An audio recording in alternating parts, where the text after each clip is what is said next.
It gives me great pleasure now to bring on board Charandeep Singh, founder and managing director of Girik Capital, and his co-founder Varun Daga. Gentlemen, good morning. Thank you for joining us. All right, guys, IndiaMART is at 5,200. Let me see who smiles more. Will it be Varun or will it be Charandeep? Good morning. Nikunj, how are you?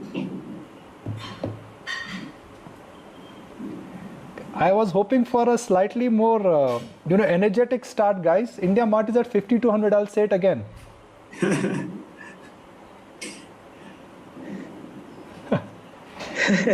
Fantastic to have you back. I'll talk about why you liked some of the platform companies, but let me first get a broad market view from you. What's going on? Are you comfortable with the kind of market valuations and the levels we are staring at? Yeah, hi. I'll just start with a quick quote, a very famous quote from Sir John Templeton. I'm reading it. So, he says, bull markets are born on pessimism, grow on skepticism, mature on optimism, and they die on euphoria. I think this is very, very relevant. And I just, I'm sure Varun has some things to say, but I actually believe that this is so relevant for times like ours, because we've gone through such a great cycle of optimism and then pessimism, probably skepticism now, So I think, maybe we should take some inspiration from that quote of Sir John Templeton. Very hard to predict markets, but, so I won't really comment on that. But, I think that what's being said here is very relevant by him. Okay, now Varun, Sir John Templeton believes in buying fear and greed, but Howard Marks, also a global guru, has the following to say about global markets. There is no cynicism, there is a lot of optimism. Everybody is buying as if they are going to miss a train. So while it's good to revisit Sir John Templeton, Howard Marks is saying that there is a bubble in making in US tech stocks. It's very possible. These are all great gurus. But what we believe is that, you have to, of course, keep an open mind. What we hear, whoever you talk to on the street, everybody is like, how is the market going up? The economy is in a bad shape. How is the stock market going up? So that's usually a great sign for the market, because nobody can make sense. And there are not enough reasons to believe that, market should go up. Many people say, I would short the market. And why is Reliance going up so much? There is no reason for it to go up. So these are all good signs. Having said that, of course, in the short run, there could be a bit of euphoria. But we believe that over a longer period, the way the bull market is playing out, the way we've come out of this crisis, and how companies are performing, and how leaders are actually showing strength, even in terms of numbers, not just price. It's quite amazing how they have adapted to the change. So that's what we are looking for. We are not great predictors of market, and but we will try to follow it and do the best we can.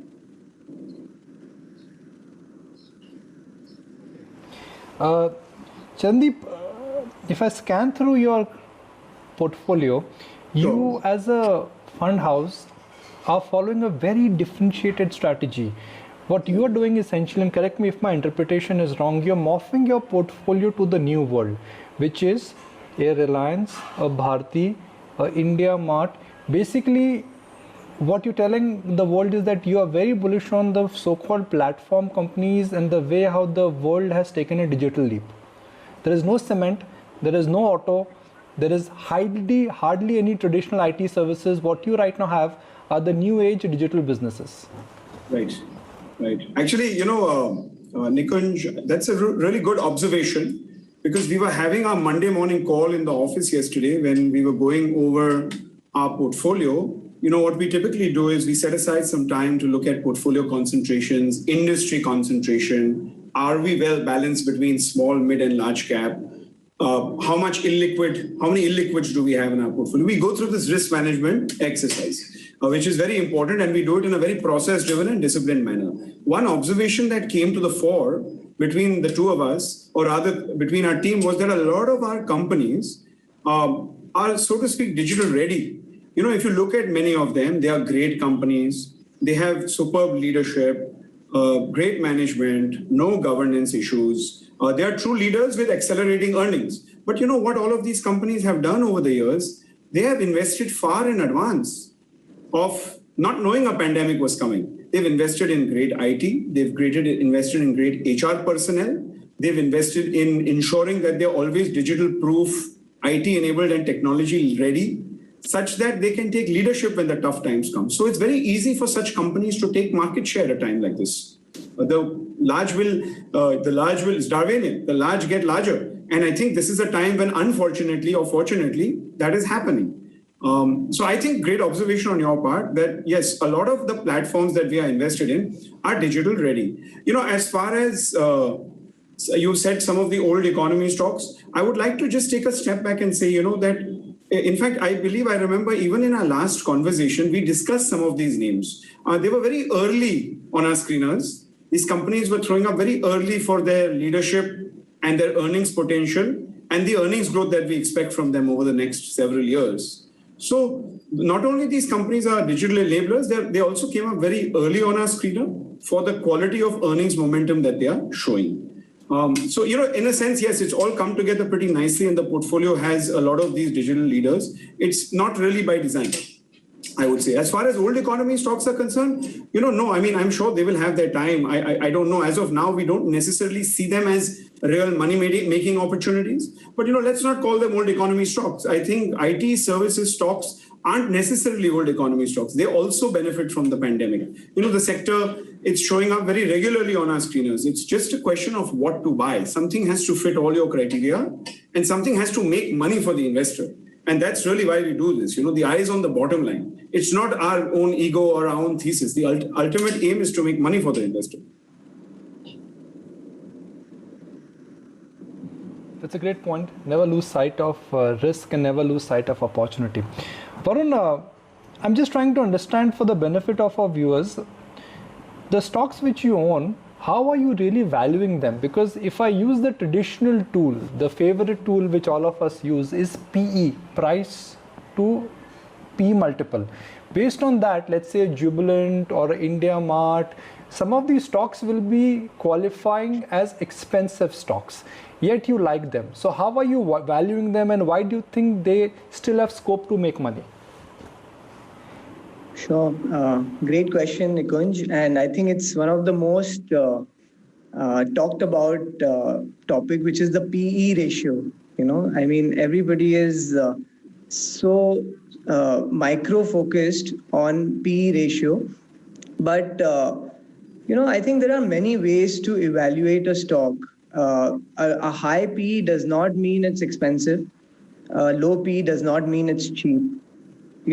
So there are a lot of times, we look at a high PE stock and we say it's very expensive. But what we really need to understand that, okay, today's high PE stock, can it be much cheaper 5 years down the line? Most of the people miss the biggest winners, and including some of the great investors, because it looks expensive on the face of it. It looks expensive in terms of the PE ratio.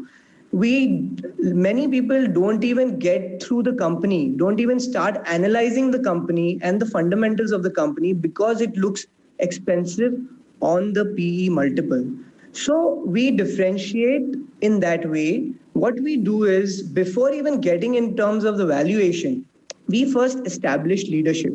And we totally recommend that before getting to valuation, one must establish leadership, the potential of the growth, the scope of the growth of the company, the management quality, the governance.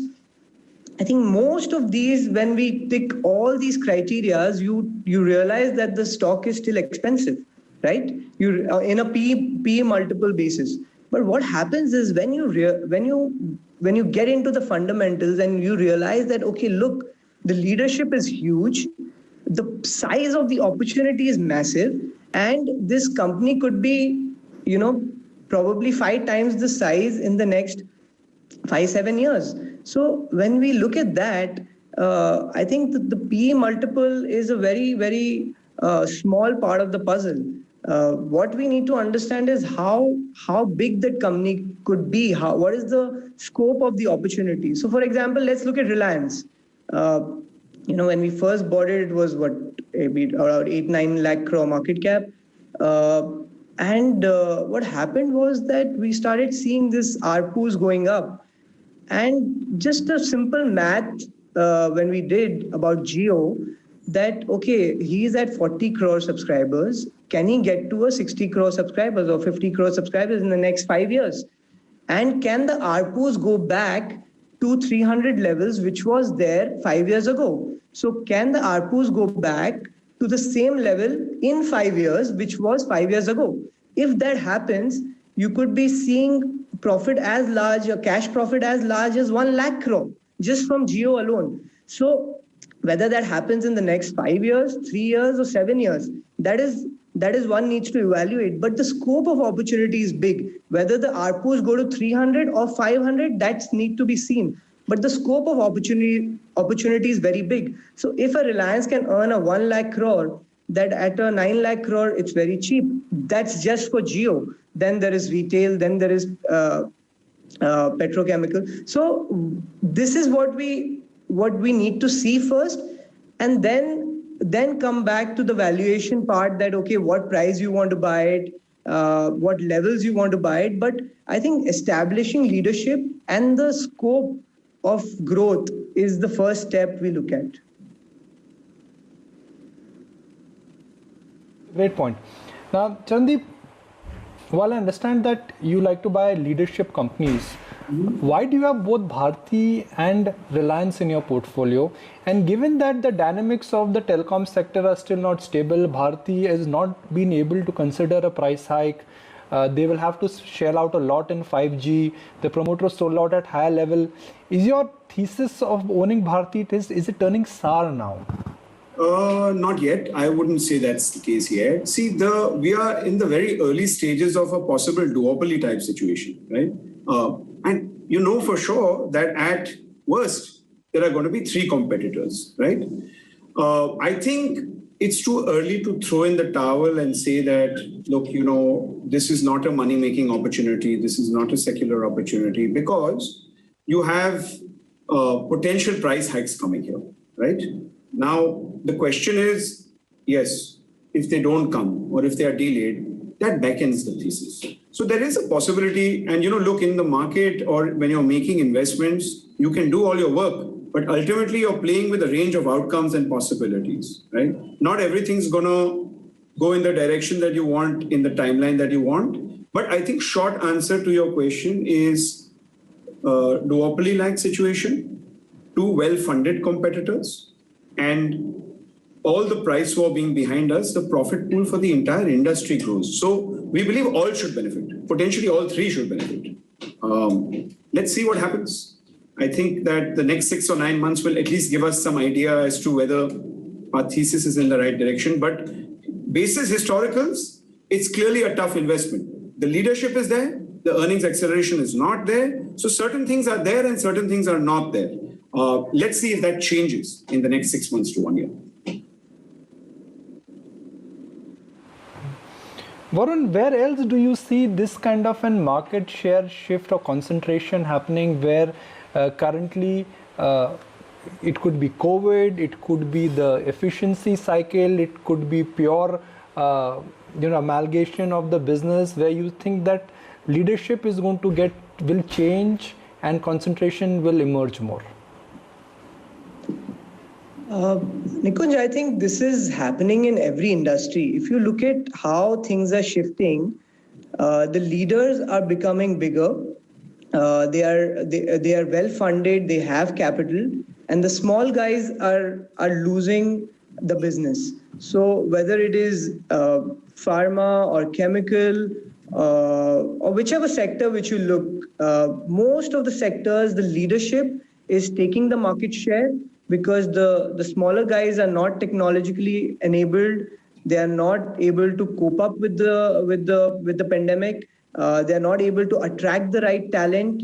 So this is probably one of the biggest period where you're going to see more and more consolidation, where you're going to see more and more leadership emerge, and the leaders will get more and more business.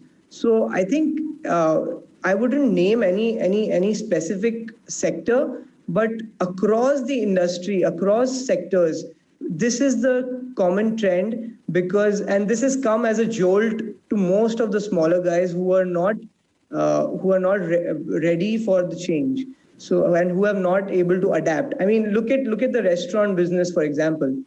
Why is Jubilant taking market share? Because nobody else has been so ready how Jubilant has been. So you will see the smaller guys, you will see the leaders and the bigger guys take market share from the smaller players, and the technology will be a big benefit, a big enabler for doing that. So that's what we believe. Charandeep, got to ask you on what was the playbook or what were the factors at play which in a sense convinced you and Varun to buy IndiaMART, because that stock has given great returns. And are you not worried about a disruption which could come because of Jio or Reliance or Amazon? So I'll tell you our thesis. I mean, our thesis is about maybe a year old in this. But basically, you see, we noticed this company at the time of the IPO. We did some work. We tried to really understand the history of the people, the history of the platform. What really did it for us was the customer validation that we heard about. This all started when we were on one day, we were playing golf with a friend. And he actually mentioned to us that, look, I do business with these guys. He's one of the largest distributors in his segment in the state. He said, look, I do business with these guys. You should check them out. They do phenomenal work. And, many of us in our industry, in our segments, don't really have a business without them. They're very good at what they do. And the customer feedback we found was overall excellent. That got us really started with this company that you're talking about. And we found that, they have created a sort of network effect. If you look at any website, or if you typically look at any app, once you get a network on it of buyers and sellers or of viewers, that's when the traction really starts kicking in. So I think that, we found that the numbers were very compelling. And the interesting thing is that post-COVID and through the COVID crisis, you had the visits to the site shoot up. They're going up even more. So yes, one would say we got in for possibly the right reasons and possibly for, something that was to play out over many years. And, things like COVID have only helped the business case. You will now have more viewers, or rather more users, which probably results in more paid subscribers, because the paid subscriber base out of the registered user base is very small. One more thing we liked about it is that it collects all its money upfront. All the revenues are collected upfront. So there's a lot of visibility here. I think to your question about things like Jio, etc., there's always that risk, right, of competition coming in. There's Jio, there's Udaan. There are several people who would try to do this. Why would anybody leave an SME market in India of such a large magnitude? But I can tell you one thing, organizing such unorganized markets, mom and pops, is a very, very difficult thing to do. You look at the China example. India is very similar in its demographic profile, in its base of SMEs. In fact, over here, if you are able to provide an SME a service wherein they're able to reach their customers better and easier, that creates massive loyalty and it creates huge stickiness. So the call to make here really is, have they crossed that inflection point? Do they have the critical mass to be able to sustain this and grow this? These are all the positives. I would say, when you look at a negative, you say, yes, as fund managers, we have to keep rebalancing our portfolios. When things run up this quickly, we do the right thing. We rebalance our portfolio. So we do a little bit of profit taking here and there. So I hope that answers your question. I think the question on Jio, I would not be in a position to answer beyond a point, but I can tell you network effects over here on digital platforms are very, very powerful. And I think that they are very hard to displace. Arguably, they could be an acquisition candidate for somebody big who wants to come into India, etc., That would be my take on this. It's a great point. It's a great point, and thank you for very briefly and nicely articulating your thought process. I'm just trying to bring out your thought process because, like I said at the beginning of the show, seldom do you see funds which are running a portfolio which is not really hugging on to the Nifty or to the benchmark, and they are now trying to really make it future ready. It's very important. I mean, for the longest time, just for the benefit of our folks, Varun and Charandeep are making this point that we've heard the word value argument, sasta hai, low P hai, high dividend yield, stock le lo. But what Girik is doing is saying that, look, we are in a different world and we must recognize that, and that's what I think they're trying to communicate to their investors by owning some of these stocks. So Varun, can I say that a stock like SBI, NTPC, ITC, these stocks will not come in your portfolio? Are you averse to buying stocks which are cheap, which give you a grandeur on dividend yield? Look, Nikunj, we follow a very, very, very defined process. We have our screeners and we do not go out of those screeners. So we do not have our bias, our ego, or our past experience. So maybe if we've made money in the past in ITC, doesn't mean that we're going to buy it even if it's cheap. So it has to fall in the criteria of our screeners, which is a blend of earnings growth, which is a blend of the right industry, which is also a blend of the price. Because we do not want to miss anything, at least to evaluate, we do not want to miss anything that is going up in price, which is showing price leadership, which is showing industry leadership, and which is showing earnings growth. So, I mean, if ITC or SBI or NTPC, if they come up on our screener, we will look at it with a very unbiased view, and we will definitely look at it, and try to make a case, because if the screeners are telling us, then we must look at it. So we follow a very, very diligent process, and we do not move out of that discipline. So we truly believe that, I mean, the most important thing is discipline. You could be the most intelligent person, but we've seen many intelligent people go broke because they were not disciplined. So idea is to remain disciplined and follow our system.